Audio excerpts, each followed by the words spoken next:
Welcome to Chillin' 101. We hope this video helps. You begin by updating and clearing space. This reduces system overhead and prepares the phone for deeper tuning.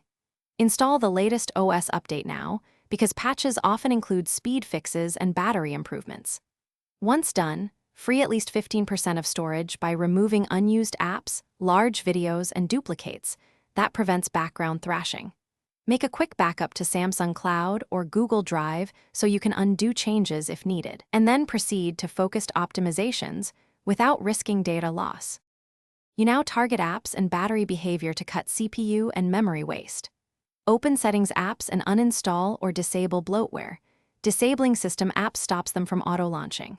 Then use battery app power management to put infrequent apps to sleep.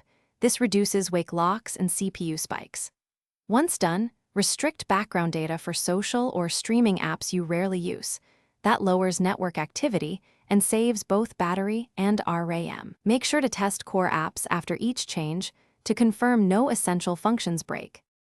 Finish by polishing system-level settings and confirming stability.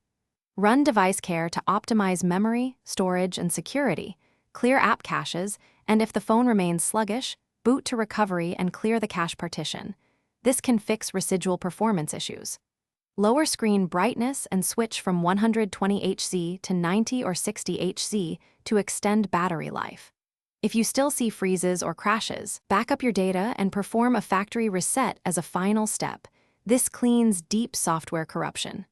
Troubleshooting tip: if apps misbehave after changes, re-enable them one at a time to find the culprit. Thanks for watching. Consider subscribing if we helped you.